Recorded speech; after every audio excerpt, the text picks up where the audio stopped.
தாய் தமிழ் உறவுகளுக்கு வணக்கம். சட்டசபை தேர்தலில் நாம் தமிழர் கட்சிக்கு முதல் வெற்றி என்ற தலைப்பில் இந்த காணொலியை காண்கிறோம். தமிழக சட்டசபை தேர்தலில் நாம் தமிழர் கட்சிக்கு முதல் வெற்றி என்ற தலைப்பில் இந்த காணொலியை நாம் காண்கிறோம். 2026 தமிழக சட்டசபை தேர்தல் இன்னும் ஒரு 3 மாதத்துக்குள் ஆரம்பமாக உள்ளது.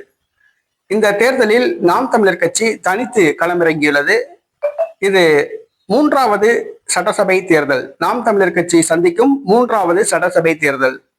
ஏறத்தாழ கட்சி ஆரம்பித்து 15 ஆண்டுகள் ஆகிவிட்டது. தமிழக சட்டசபைக்குள் நாம் தமிழர் கட்சி கால் எடுத்து வைக்கவில்லை.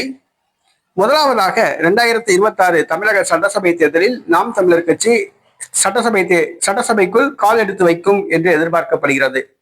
முதலாவது வெற்றி காரைக்குடி தொகுதியில் கிடைக்கும் என்று எதிர்பார்க்கப்படுகிறது. காரைக்குடி தொகுதி இங்கு நாம் தமிழர் கட்சி தலைமை ஒருங்கிணைப்பாளர் செந்தமிழன் சீமான் போட்டியிட உள்ளதாக கூறப்படுகிறது. இன்னும் அது பற்றி முறையான அறிவிப்பு வரவில்லை.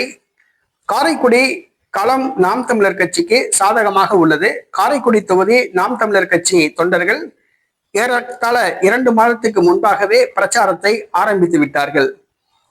மேலும் சிவகங்கை காரைக்குடியில் நாம் தமிழர் கட்சி மாவீரர் நாள் நிகழ்ச்சி ஏற்பாடு செய்யப்பட்டு சிறப்பாக நடத்தப்பட்டது.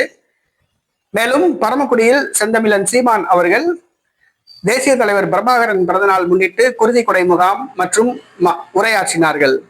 ஆக காரைக்குடி தொகுதியை மையமாக வைத்து நாம் தமிழர் கட்சி பிரச்சாரம் கட்டமைக்கப்பட்டுள்ளது. காரைக்குடியில் செந்தமிழன் சீமான் போட்டியிடலாம் என்று எதிர்பார்க்கப்படுகிறது.